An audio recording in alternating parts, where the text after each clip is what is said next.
Good morning, and thank you for being here for my May press briefing. First things first, I hear there's a birthday boy here today. Sergeant Larry, where? Well, yeah, you go. Happy birthday. I mean, it's happy birthday to you. Join me. Happy birthday to you. Happy birthday, dear Larry. Happy birthday to you. Just so you know, the news camera crew got a picture of you too. So you might be on this evening news. You just never know. Really, we celebrate you today, especially in honor of this special week. So we are coming to you from the Police Operations Center, and I'm joined today by some of our community's finest. We have a number of public safety leaders, including from the Colorado Springs Fire Department, the Pikes Peak Office of Emergency Management, and the Colorado Springs Police Department. This is their headquarters. We have sworn and civilian staff from the Communications Center, the Training Academy, and Traffic Unit. And why are they all here? Is because today's press briefing is going to focus solely on what I believe is not only my number one responsibility as mayor, but also the core mission of local government, and that is ensuring the safety and security of our city. It is also fitting that today is Police Officers Memorial Day and National Police Week and Wildfire Awareness Month, so there's lots to talk about, and let's get started. I'll be organizing my remarks into four key areas: staffing, innovation, enforcement, and preparedness and prevention. So let's talk about staffing. To the sworn and civilian members of the Colorado Springs Police Department, please know that your mayor sees you. I honor you, and I thank you for your work every day and every night. Because of your courage, dedication, and sacrifice, our community is a safer place to live, work, play, and raise a family. On Tuesday, I had the incredible privilege of attending the Blue Mass at St. Mary's, where people of various faith traditions gathered in unity to pray for the protection of our first responders. It was such a meaningful ceremony. I even had the opportunity to say a few words.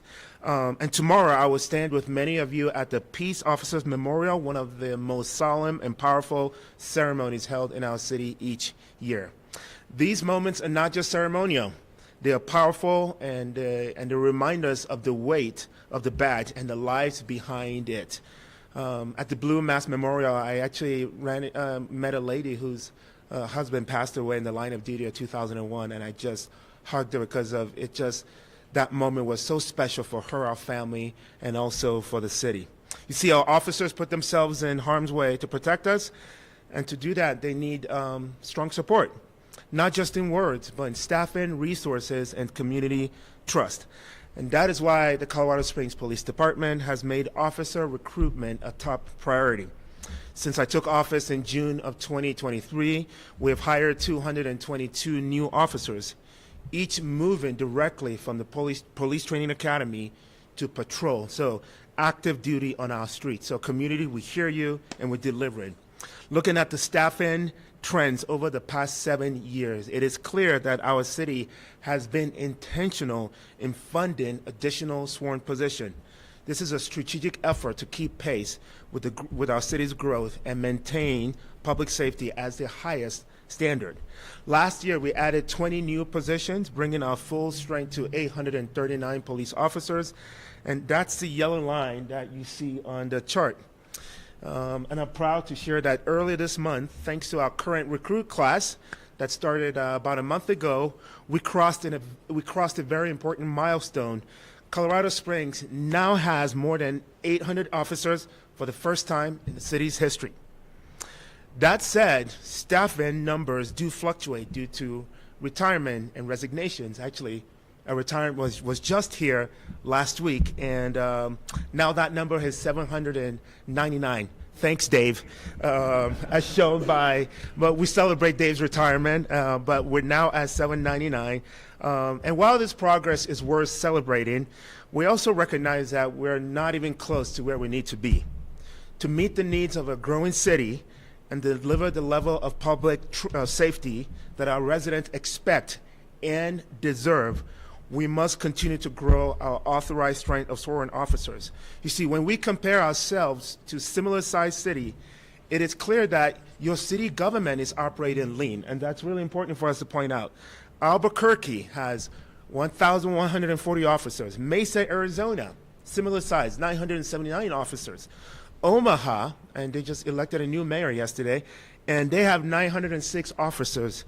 So if we're truly serious about public safety and about our strengthening our ability to enforce the law and respond to emergencies and prevent worst-case scenarios, then we must stay committed to investing and growing our public safety workforce.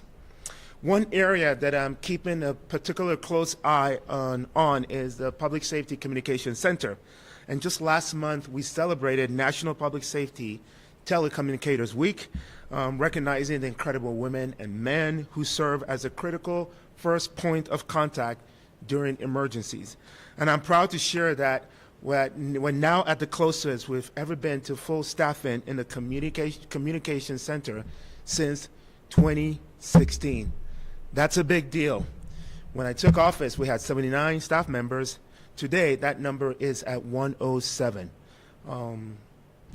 And 107 people working in what I believe to be one of the most high-pressure environments imaginable to serve you, our residents, better, faster, and more efficiently.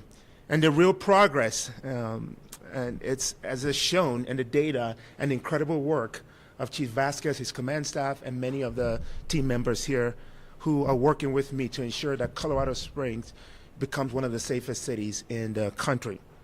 Now, and that brings me to my second area of focus, innovation. One way where we are expanding our capacity to serve without overextending our resources is by using technology as a force multiplier. Two great examples are the Real-Time Crime Center and the Drone as a First Responder program. Launched last year, the Drone program allows the police department to respond to certain calls more quickly and efficiently and improve public and the public and officer safety in real time. You see, our drones assist patrol officers and can even handle non-criminal incidents on their own, saving time, resources, and freeing up our officers to respond to more urgent calls. And the results speak for themselves.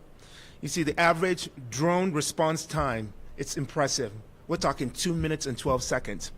In 83% of those deployments, the drones are the ones that have the first eyes, real-time visuals, providing real-time information to our officers before they arrived. And in 20% of these calls, the drone was able to resolve the calls without the need to dispatch an officer, which saves us more time and resources. And this year, we do plan to expand the drone program even further.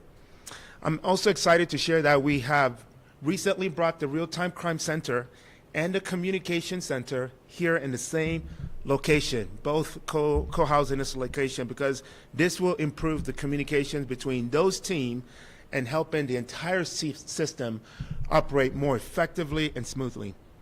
Our fire department, like I said, our award-winning fire department, is always saving lives through innovation, and most notably, the Whole Blood program. In its first year of the program, it was used on 84 patients at an 82% survival rate. That means 69 lives were saved. That's 69 families who got to hug their loved ones again. And the most common reasons for the Whole Blood program is traffic accident. Now, turning on to traffic safety and enforcement, another area where innovation is making a difference, we deployed Photo Red, a red light camera program aimed at reducing violation, crashes, and injuries without costing city fund, because the program truly pays for itself. These cameras serve as a force multiplier, helping officers focus on more critical needs while still holding our drivers accountable. And it's working, because 18 of the 20 intersections with Photo Red, we've seen traffic accident decrease, and some significantly.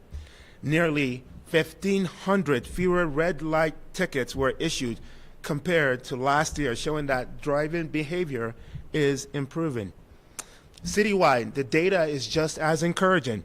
Traffic accidents are down 10%, injury accidents are down 29%, and as of May, we have only had 10 fatal accidents compared to 18 at this time last year.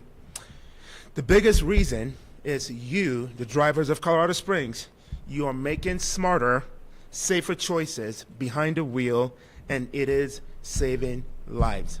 Now, let me be clear. Our police officers would rather educate and engage and encourage voluntary compliance than write tickets. We're not here to punish. We're here to protect. Number 3, enforcement. You see, while we always aim for education and voluntary compliance, when laws are broken, make no mistake about it, we will enforce them because safety and accountability to the rule of law matters.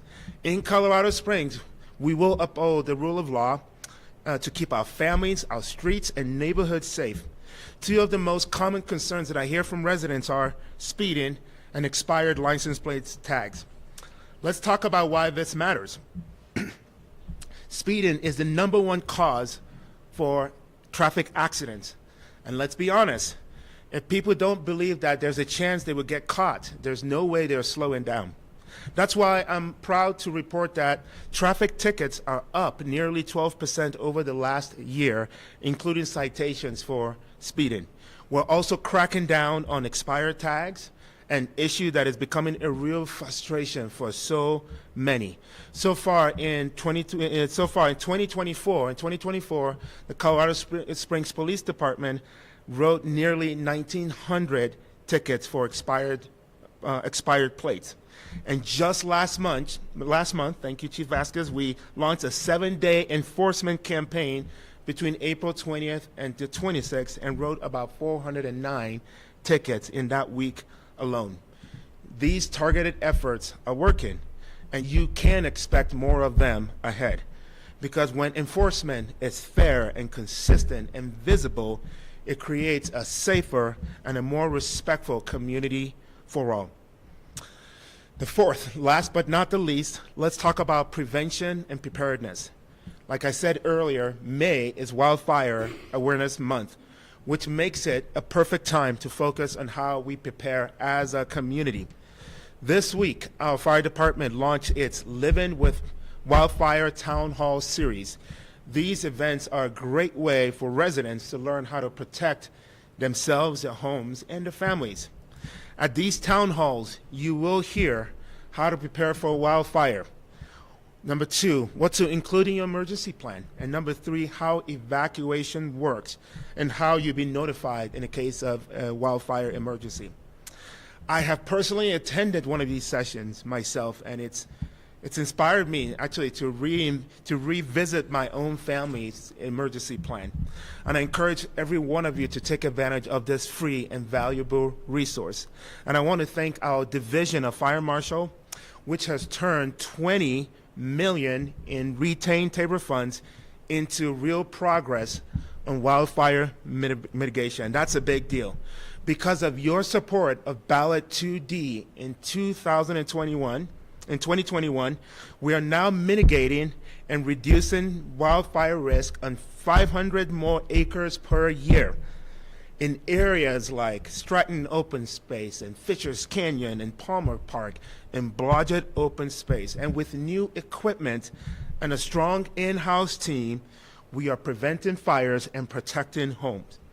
A major part of this work is advanced evacuation planning.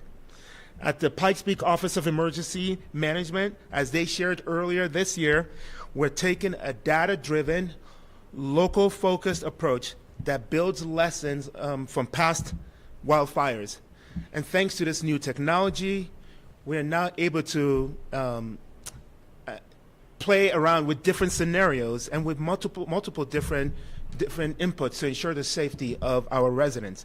And thanks to the strong leadership, especially from Andrew Knobbaum from the Emergency Management Office, we are improving our ability to respond quickly and respond effectively in the case of a crisis. And the core of this work is one simple truth. This is about saving lives. This is also about building long-term resilience through innovation and teamwork. So in closing, everything that I've shared with you today, from staffing, innovation, to enforcement and preparedness, is part of this bigger vision of making Colorado Springs one of the safest cities in the country. And he said, we are aligning our public safety efforts to what matters most to our residents. We're listening and we're responding. So, fast and reliable emergency response, we hear you. 2, laws that are fairly enforced, we hear you. 3, protection from crime and natural disasters, we hear you. And 4, prevention whenever it's possible, and we hear you. Please know that as your mayor, I will continue to put public safety first, because at the end of the day, make no mistake about it, a great city is a safe city, and a safe city is a great city. Onward and upward. Thank you. Now I'm going to open up for your questions, and I have an incredible team of public safety leaders here who are going to help answer some of these questions as well. Yes. Mayor, this may be a question for Chief Vasquez, but 800 officers for the department, how are you able to get to that? I could answer that, but I also want you to hear from my team. Yeah, Chief. Well, thank you. So I think one of the biggest things that we've done is we initiated, and I think I see Heather Edwards in the room here, standing in the back. Heather and her team, she's the HR manager for CSPD and soon to be promoted here shortly to a director position. But Heather and her team came up with a process for continuous hiring. So in the past, what we used to do is we would, like many agencies across the country, we would put out an announcement for hiring. And it could take about 11 months. So we would stop taking those applications after a particular period of time. Now, you can apply for the next academy or the one after that 365 days a year. So a continuous hiring process. And starting in July of 23, we started doing 4 academies every year. So for really a year and a half, we did 6 academies. Now coming into this year, we slowed that down just a little bit, but the continuous hiring process truly was one of the best things that we did, not only for our sworn officers, but for our communications center. That's how we've seen them climb up in numbers. So that, along with a lot of recruiting strategies that Heather and her folks changed, made a huge difference.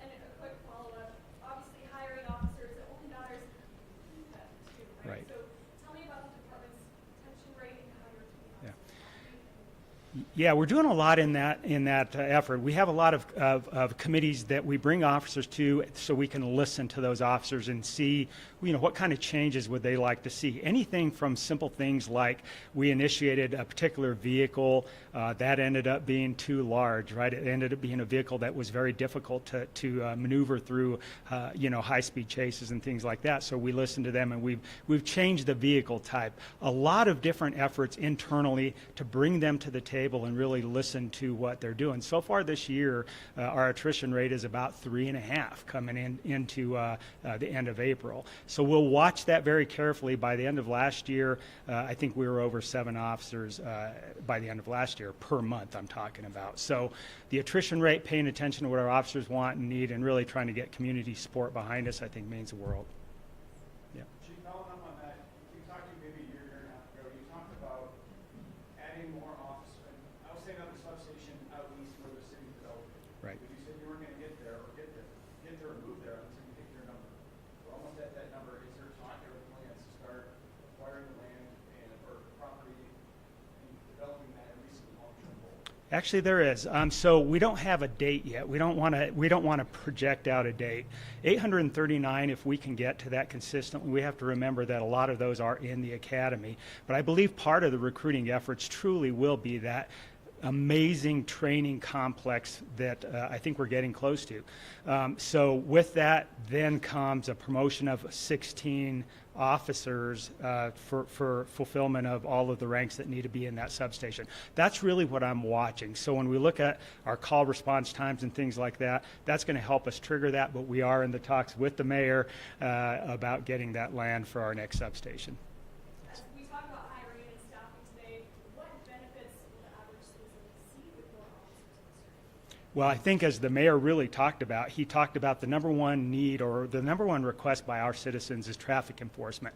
So a great example of what you're talking about is our motor unit. So we have 23 authorized positions in our motor unit. They write a tremendous amount of tickets. We've been down on motors for, I think we were down 6 and 8 officers in our motor unit. Now we're only down 3. So we've been able to increase something like our motor unit to get out there, write more tickets, really be more present, which slows people down. Now we're seeing a benefit in a lot of different processes that come into play. And as we get more officers, we're able to do more things like that. You just mentioned that you think you're getting close to having the new police training center. What are things happening in that process? So we're still in discussions. I think my staff really is watching the response times, watching what's happening in the communications center. One of the things that's really helpful, without just kind of taking over here, is that we're approaching staffing and response in 2 directions, really. One is staffing increases. The other is how can we bring technology to bear? The mayor has been really supportive about looking at things like drone as a first responder, real-time crime center, and other things that make us more efficient. So can we approach our responses in 2 different directions? 1, by efficiencies in technology, and 2, by increasing that staffing. We'll watch both of those things and then make a determination when the right point of time is for that new substation. And the event I'm coming from, I just did a town hall to a number of older Americans. It's a senior, it's Older Americans Month. Silver Key is hosting this event, and the reason why I bring this up is one of the comments from one of the our residents. She said, I'm noticing a lot of technology, especially around the photo red, and she commented that it is changing behavior and asked, are we going to have more of that in the city? And I just updated you that the good news is that the program pays for itself. It doesn't affect the city funds per se, but just hearing that from our residents and our ability to deliver on some of their needs when it comes to traffic safety is really important. And so expect to see more investment in technology to serve as a force multiplier to increase our effectiveness and our efforts. Yes. I want to ask about Proposition 130, passed by voters back in November. Obviously, as you know, it creates that large pool of funding for Right. across the state. Has the Colorado Springs Police Department seen any of that funding? Do you know how much this will get? What's the update on that? Yeah, that's one I keep asking the governor almost every month. I don't know where we're at with that. So actually in this legislative session, they had to That's do right. a process to determine what kinds of uses that money could be used for. So what ended up happening was a date in time, which is December of 2026, that's when the money will probably be dispersed. So we've got a little bit of time before it's actually dispersed. They did clean up the process and determine what that money could be used for. So we're right now working through what we might use it for to present to the mayor. And December of 26 is about when we can start seeing that money. I can tell you, I have not seen what we can use it for, but one of my biggest interests is ensuring that we invested in technology, again, to serve as a force multiplier for both our police department, also with our firefighters as well.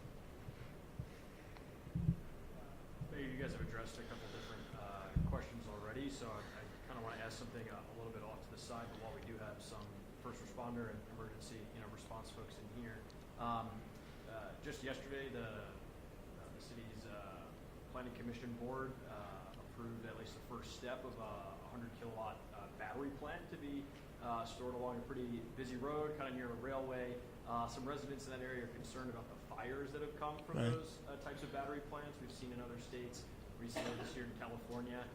Just maybe while we have fire or first responder people here in the room, I'm just curious if that would be something like that would be a concern with having to contain battery driven fires, which are pretty typical, for at least my understanding.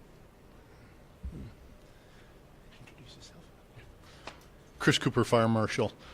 We are aware of battery energy storage systems. We've worked very closely with Colorado Springs Utilities as they work with their vendors to deploy those throughout the city. The technology that is going into those is different technology than what we're seeing in some of the more consumer-ready electronics and batteries. And so it is very much more of a stable platform. There's been fires in the past, you're correct. A lot of lessons learned from that. The battery manufacturers have stepped up, made some changes. Those systems come with a lot of safeguards, and we are training our firefighters through a committee that we have to look at energy storage systems to make sure that our response is appropriate for those and that the fire protection systems that are built in are appropriate as well. Just really quick, is there any concerns, however, with some of what we've seen as like the kind of the aftermath, the residual effects of some of those chemicals and those technologies that when they do burn and kind of put out into the air, we've seen kind of larger areas around plants like those kind of see some potentially dangerous lasting effects? Is that at all? Certainly, anytime there's a fire, those products of combustion and the chemicals that are put off are a hazard, not only to people but to the environment. The goal is to provide prevention measures ahead of time to really prevent those types of activities from occurring, and then obviously our hazmat team and others would be involved should there be an event to make sure those things are appropriately addressed. And just lastly, I know it sounds as if there wouldn't be any people monitoring that this facility would be all kind of automated from out of state. Would it be helpful or put you guys more at ease to have people there that can report stuff quicker should something unfortunately happen? Actually, the automated monitoring that's built into these appliances is probably more effective than having people on site. Those are sealed containers, and so that automatic monitoring and detection within those units provides rapid notification to the control centers that could then dispatch us. So that's actually a safer opportunity for us than to have people on site. Interesting. Thank you. I appreciate it. Thank you. I have one more quick question, and this may have already been addressed. As far as the police department staffing, hiring more officers, are you focusing on putting more officers on specialized units like burglary, motor vehicle theft, or are you focusing on? That's a great question. So I think we have to balance both of those. Our number one priority really is to ensure that our patrol officers are fully supported out there to the extent they can. However, when we think about our specialized units, that's where the investigations happen. That's where we have to ensure that the documentation, everything that the DA's office needs to provide a good case in court for support of our victims is also cared for. So almost on a weekly basis, probably on a weekly basis, Deputy Chief Rosenoff and Deputy Chief Koch over our specialized units and over patrol are meeting. And certainly every time there's a PTO class, a group that gets out of the field training, starts coming out, they'll sit there and balance out with a lot of input from other staff where to put the majority of those officers coming out every single time. In this particular case, as an example, the vast majority of people going out of this PTO class will go into patrol. Then DC Rosenoff will weigh in, which divisions are most in need. So it's almost a weekly conversation, but it's a balance to ensure that we're providing the best service to the public and to our victims. And yes. The city council recently, well, just last Tuesday, they passed a resolution reaffirming Colorado Springs' status as a non-sanctuary city, and they said that one of the reasons was to help to make it the safest city in America, which you also addressed here. That's Yes. one of your priorities.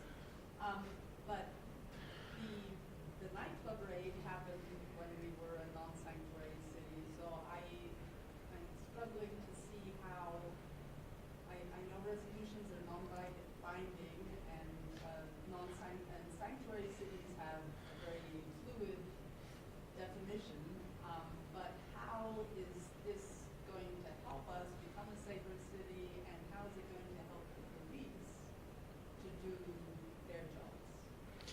That's a great question. It's certainly within City Council's purview to make resolutions and statements of where they're placing their support and their values. I will tell you, with my first responders, especially the Colorado Springs Police Department, our community safety is It's top priority. For us, we will hold you accountable for criminal behavior. It doesn't matter if you're U.S. born, if you're a naturalized citizen like I am, or you are here legally, especially if you're here legally. If there's any criminal behavior, and that raid, there was several evidences, month-long operation that our incredible team did with many partners, and there was enough evidence for us to ensure the safety of that pocket of our city and truly the entire city.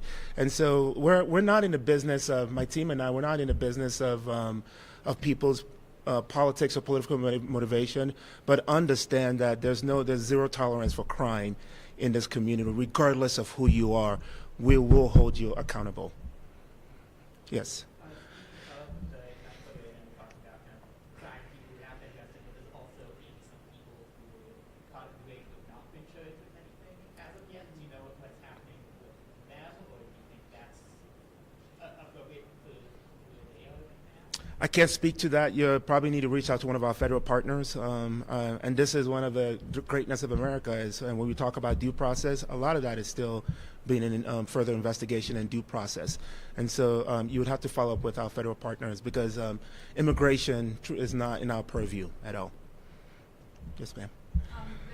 There were also, it was also said that there was prostitution and human trafficking, or people who were swept up in the raid were involved in those. So if there was prostitution happening at the club, what those people involved in prostitution are generally victims. So do you have any idea what's happening with them? I don't. It's an ongoing investigation. Like many of our media partners know that these things take time, and a lot of it is due process. And I know there's been a lot of conversation about due process. That's exactly part of the greatness of our country. And so it's part of our ongoing investigation and things that we're certainly not privy to. And so you would probably have to check with some of our federal partners on some of those. Yeah. You also said that you expect more enforcement actions like this at some point. Does that mean there are more nightclubs like this? Like, where would those future enforcement actions? If I told you, I'd have to kill you. I'm just kidding. No, we have an incredible police department. We've been doing this. I know this. What the community was brought into 2-3 weeks ago, I hate to put it this way, when it comes to the safety of our community, it's business as usual. We're constantly on the watch, working with multiple law enforcement partners to take down drugs and criminal and the drug cartel. And so when I say expect more raids, it's expect that we're going to take the safety of our community seriously and put an end to criminal behavior that affects families like mine. The number of people that reached out to me the next day after learning upon the news, and a lot of family members like mine, people raising young kids who are just full of gratitude, nothing but gratitude to our police department for that. And so, yes, expect more raids. Expect us to take the safety of our community seriously. Again, zero tolerance to criminal behavior, bottom line. Yes, ma'am. The police department told us that they received 138 calls since March of 2022 to that location. I think a lot of people in the community are curious to know why it took until Why did it take so long? Yeah. And there's been a lot of misinformation around the numbers, and I'm actually going to invite Chief Vasquez to speak to it and also to give you an understanding of the process of, because a call comes in doesn't mean we may necessarily have the authority to just go there right away. But I'll allow Chief to weigh in further on that. Yeah, so as the mayor suggested, there really is a lot of misinformation on the calls for service. That particular after-hours club had only been there for a short time. It had moved to different locations in the city.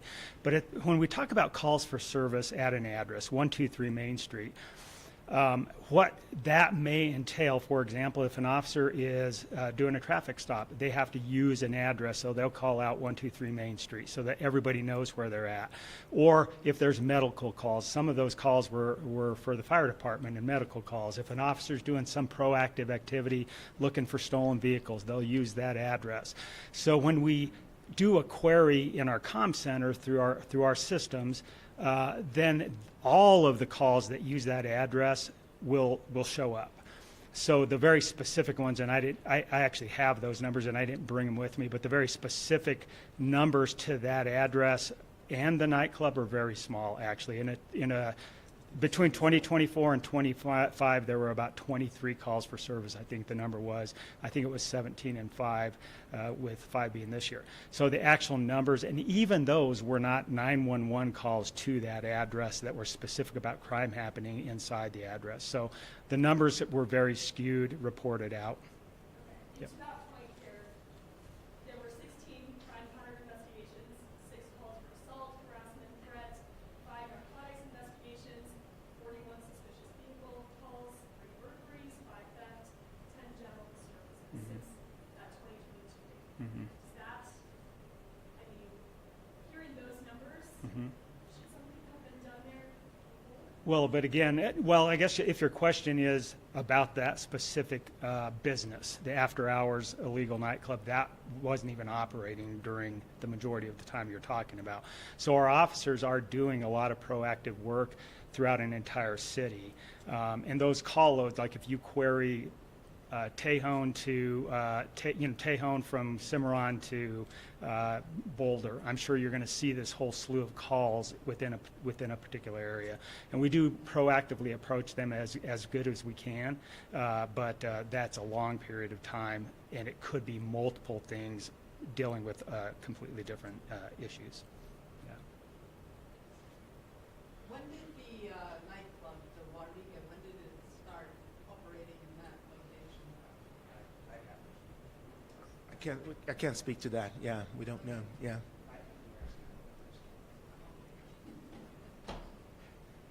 Any other questions?